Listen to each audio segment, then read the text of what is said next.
ಏನು ಸಂದೀಪ ಭಯ ಆಯ್ತದೆ ಸರ್.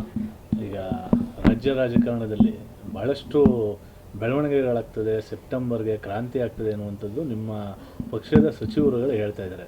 ಇದು ಒಂದು ರೀತಿ ಏನು ಸರ್ ಇದು ಹೇಳಿಕೆಗಳು ಪದೇ ಪದೇ, ಅದರಲ್ಲೂ ಈಗ ಒಂದು 2-3 ದಿನದಿಂದ ಭಾಳ ಹೆಚ್ಚಿಗೆ ಕೇಳಿಬರ್ತಾ ಇದೆ. ಸಚಿವ ರಾಜಣ್ಣ ಅವರು ಹೇಳ್ತಾನೆ ಇದ್ದಾರೆ. ಏನದು ಕ್ರಾಂತಿ ಅಂದರೆ ಏನು ಸರ್ ಅದು? ಏನು ಕ್ರಾಂತಿ ಅಂದರೆ ಏನು? ಮಳೆ ಜೋರಾಗಿ ಬರ್ತಾ ಇದೆ, ಹೊಳೆ ಜೋರಾಗಿ ಹರಿತಾ ಇದೆ ಅಂತನಾ, ಅಥವಾ ಸೇತುವೆಗಳು ಎತ್ಕೊಂಡು ಹೋಗ್ತಾ ಇದ್ದಾರೆ ಅಂತನಾ? ಏನು? ರಾಜಕಾರಣದಲ್ಲಿ ಬದಲಾವಣೆ ಆಗೋದು ಸಹಜ. ಸಂದರ್ಭ ಬಂದಂಥ ಸಂದರ್ಭದಲ್ಲಿ ಯಾರಿಗೆ ಆ ಜಾಗದಲ್ಲಿ ಸ್ಥಾನಮಾನ ಕೊಡಬೇಕು ಅದನ್ನು ಹೈಕಮಾಂಡ್ ಡಿಸೈಡ್ ಮಾಡ್ತದೆ. ಅದಕ್ಕೊಂದು ಕ್ರಾಂತಿ ಅಂತ ಹೇಳ್ತಾರೆ. ಏನೂ ಇಲ್ಲ.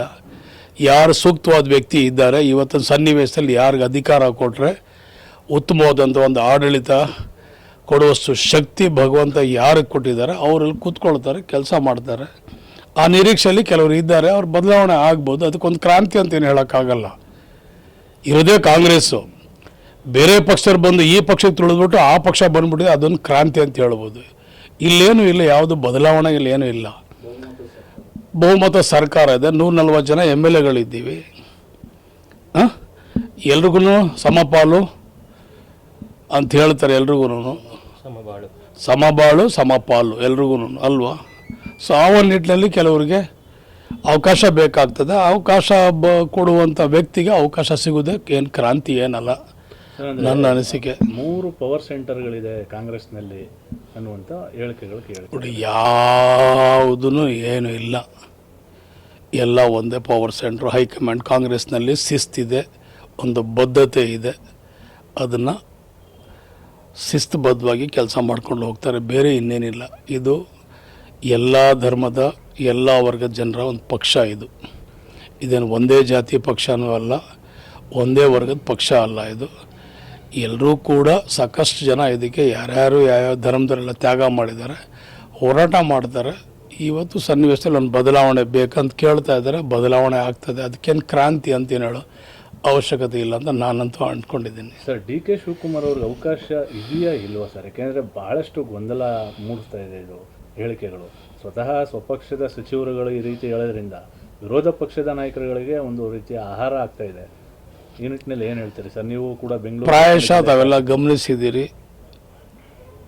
ನಾವು ಈ ಸರ್ಕಾರ ಬರೋಕ್ಕಿಂತ ಮುಂಚಿತವಾಗಿ ನಮ್ಮ ಅಂಕಿಗಳು ಎಷ್ಟಿತ್ತು, ನಮ್ಮ ಸಂಖ್ಯೆ ಎಷ್ಟಿತ್ತು, ನಮ್ಮ ಬಲ ಎಷ್ಟಿತ್ತು ಅಂಥೇಳಿ ತಾವೆಲ್ಲ ಗಮನಿಸಿದ್ದೀರಿ. ಈ ಸಂಖ್ಯೆ ಬರಬೇಕಾದ್ರೆ ಹೋರಾಟ, ಬೆವರು, ಶ್ರಮ, ಆಸಕ್ತಿ ಯಾರು ಮಾಡಿದ್ದಾರೆ ಅಂಥೇಳಿ ಎಲ್ರಿಗೂ ಗೊತ್ತಿದೆ. ಅವ್ರು ಮಾಡಿದಂಥ ರೂಪು ರೇಷ ಕಾರ್ಯಕ್ರಮ, ಇತಿಹಾಸ ಇವೆಲ್ಲನೂ ಕೂಡ. ಭಾರತ್ ಜೋಡೋ ಅನ್ನೋಂಥ ಕಾರ್ಯಕ್ರಮ ಇಡೀ ದೇಶದಲ್ಲಿ ಯಾರೂ ಕೂಡ ಮಾಡಿರಲಿಲ್ಲ. ಮೇಕೆದಾಟು ಕಾರ್ಯಕ್ರಮ ಯಾರೂ ಇತಿಹಾಸದಲ್ಲಿ ಊಹೆ ಮಾಡೋದಷ್ಟು ಒಂದು ದೊಡ್ಡ ಮಟ್ಟದಲ್ಲಿ ಕಾರ್ಯಕ್ರಮ ನಡೀತು. ಕೊರೋನಾ ಸಂದರ್ಭದಲ್ಲಿ ಆರೋಗ್ಯ ಹಸ್ತ ಅನ್ನೋಂಥ ಕಾರ್ಯಕ್ರಮ ಯಾರೂ ಕೂಡ ಇತಿಹಾಸದಲ್ಲಿ ಮಾಡಿರಲಿಲ್ಲ.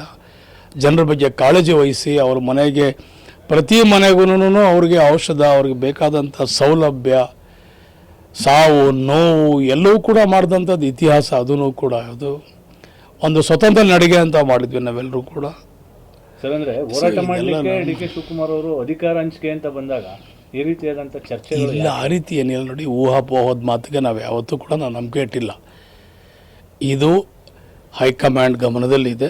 ಹೈಕಮಾಂಡು ಸೂಕ್ತವಾದ ಸಮಯದಲ್ಲಿ ಸೂಕ್ತವಾದ ತೀರ್ಮಾನವನ್ನು ತಗೊಂಡು ಅವ್ರಿಗೆ ಅವಕಾಶ ಮಾಡಿಕೊಡ್ತಾರೆ ಅಂತ ಒಂದು ವಿಶ್ವಾಸ, ನಂಬಿಕೆ ನಮ್ಮಲ್ಲಿದೆ. ಅಂದರೆ ಈ ವರ್ಷದಲ್ಲೇ ಆಗ್ಬೋದಾ ಸರ್? ಹೌದು, ಈ ವರ್ಷ ಹೇಳ್ತೀನಲ್ಲ. ಈಗೇನು ಇವ್ರು ಕ್ರಾಂತಿಗೆ ಡೇಟ್ ಕೊಡ್ತಾರಲ್ಲ, ಅದೇ ಹೇಳ್ತಾರೆ ಇವರೆಲ್ಲರೂ. ಇನ್ನೊಂದು 2-3 ತಿಂಗಳಲ್ಲಿ ಎಲ್ಲವೂ ಕೂಡ ಒಂದು ತೀರ್ಮಾನಕ್ಕೆ ಬರ್ತದೆ. ಅಂದರೆ ಸರ್ 2-3 ತಿಂಗಳಲ್ಲಿ DK ಶಿವಕುಮಾರ್ ಅವ್ರಿಗೆ ಅವಕಾಶ ಸಿಗ್ತದೆ ಅಂತ ಅದನ್ನೇ ಹೇಳ್ತಾ ಇದ್ದೀನಲ್ಲ. ನಾನು ಸುತ್ತಿ ಬಳಸಿ ಏನು ಮಾತಾಡ್ತಾ ಇಲ್ವಲ್ಲ. ನಾನು ಸುತ್ತಿ ಬಳಸಿ ಏನು ಮಾತಾಡ್ದೆ, ನಾನು ನೇರವಾಗಿ ಮಾತಾಡ್ತಾ ಇದ್ದೀನಿ ಸರ್. ಈಗ ಯತೀಂದ್ರ ಸಿದ್ದರಾಮಯ್ಯನವರು ಮಾತನಾಡಿದ್ದಾರೆ, ಹೈಕಮಾಂಡಿಂದ ಏನೂ ಸೂಚನೆ ಬಂದಿಲ್ಲ, ಊಹಾಪೋಹಗಳು ನಡೀತಾ ಇದೆ, ಅದಕ್ಕೆ ಯಾರೂ ಬೆಲೆ ಕೊಡೋದು ಬೇಡ ಅನ್ನುವಂಥ ಮಾತನ್ನು ಹೇಳಿದ್ದಾರೆ. ನೋಡಿ, ನಾವು ಆ ಸಂದರ್ಭದಲ್ಲಿ ನಾವೆಲ್ಲರ ಜೊತೆಲೇ ಇದ್ವಿ,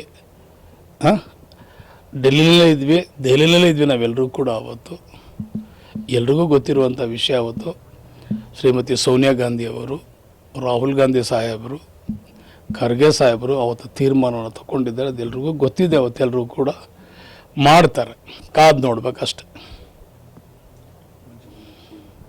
ಸರ್, ಈಗ ಮಾಗಡಿಯ ಮಾಜಿ ಶಾಸಕರು ಒಂದು ಹೇಳಿಕೆ ಕೊಟ್ಟಿದ್ದಾರೆ, ಕಾಂಗ್ರೆಸ್ನ ಗುಂಪುಗಾರಿಕೆಯಿಂದ ಮತ್ತೆ ಕುಮಾರಸ್ವಾಮಿ ಅವರಿಗೆ CM ಆಗುವಂಥ ಯೋಗ ಇದೆ, ಅದು ಆದಷ್ಟು ಬೇಗ ಯಾವ ಜಾಗದಲ್ಲಿ ಕನ್ಸ್ಕೊಂಡ್ರೋ ಗೊತ್ತಿಲ್ಲ ನನಗಂತೂ.